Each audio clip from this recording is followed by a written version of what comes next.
18. Now make sure you get out and buy this guy's merchandise because we all know musicians, singer-songwriters make hundreds of dollars a year. And this guy and his beautiful wife are going to need all your help tonight because they are about to have baby number one in just the next couple of weeks. So don't be afraid to throw a couple $2 bills up here on the stage for BJ Barham, everybody.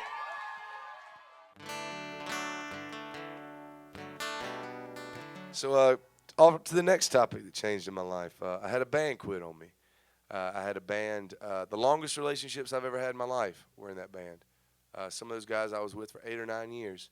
And I don't know how many people have been in a band. The only thing I can equate it to is stories that I've heard from friends who were in the military together and seen some shit. Me and those boys saw the best of each other. We saw the worst of each other. And over the course of 8 to 9 years, sometimes seeing the worst of each other builds up to where you just can't stand to be in the same room together, yet alone in a 15-passenger van 300 days a year together. And it takes its toll.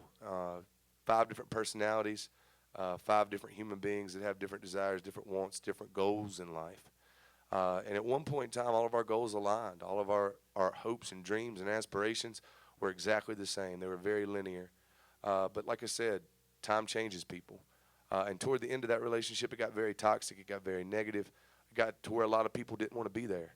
And I started questioning if it was my fault. Maybe I shouldn't be playing music anymore. Maybe I should quit too. So when they all quit, I had to come into Jesus where I had 2 weeks of pretty shitty thought processes. And finally my wife just slapped me and said, you can either bitch about it or you can do something to change it. And so I changed it. And I found something out, a very profound thing I found out. I found out that there's more than 5 people from the state of North Carolina that want to play music for a living. And so I went out and I recruited me a band of shit hot players. Most of them are from Texas. So now nobody can give me shit for not being a Texas band. I am 60% fucking Texas. Statistically, no one can give me shit. Fact. But yeah, I went out and I got some players from some of my favorite bands in Texas, and we put a band together, and we've been touring since September, and they're happy to be there. I'm happy to be there. I'm completely re-inspired to play music. For the last 2 years, I have been a creative wasteland. When you're surrounded by negativity, it's hard to create anything. And so now, as soon as those boys joined, I wrote an entire fucking record pretty quick. Thanks, man. Did anybody get to catch one of the shows this weekend? Yeah. That is a shit hot rock and roll band that I got now.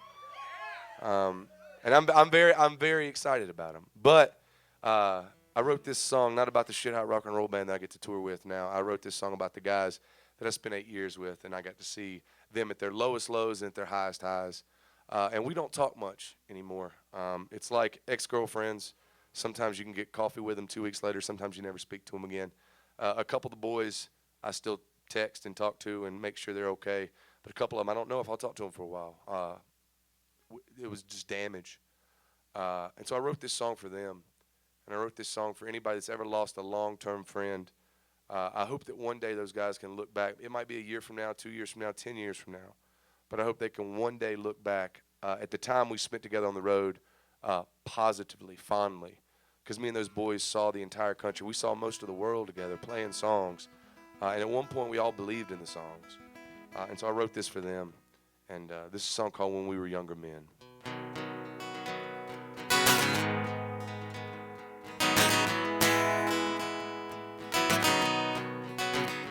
I still hear the silence echo across the hardwood floors, screaming as you cut across the room to that front door. Nothing lasts forever, but I'd have sworn you'd stay. Ain't it funny how the good things in life seem to fade away?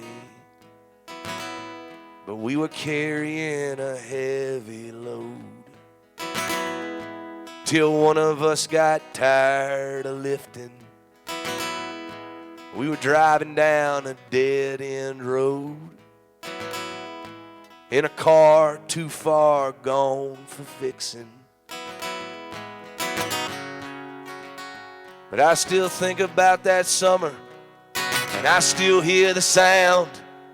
Petty on the radio, I won't back down.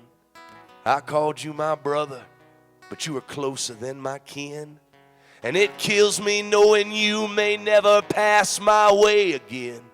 But I hope that every now and then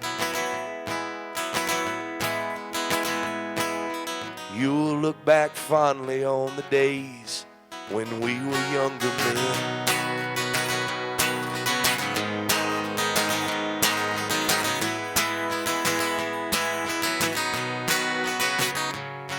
We packed up that 350 Ford Econoline with hopes and dreams and other childish things men learn to leave behind. We spent a decade doing circles, not knowing what's in store. Each new town more magical than the town before. But we lost track of time, and the dark hair of our youth started to whiten. I watched my father's face become mine,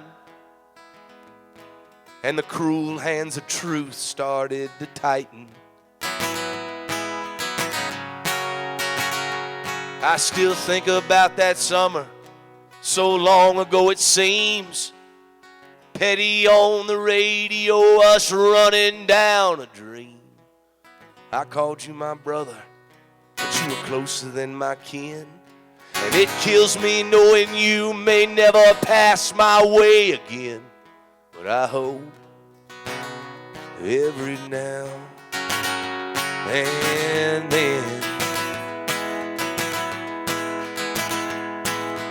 you'll look back fondly on the days when we were younger men.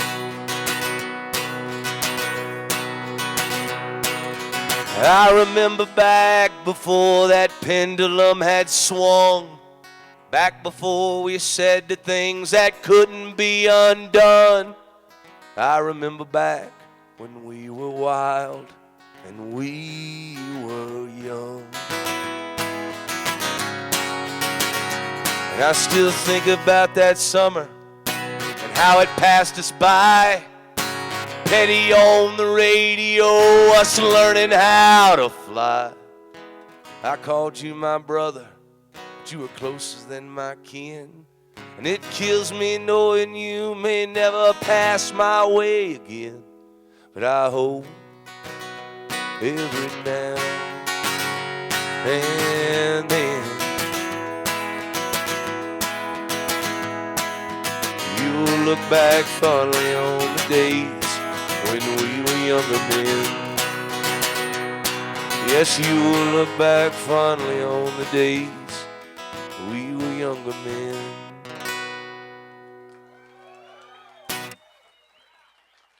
Thank y'all.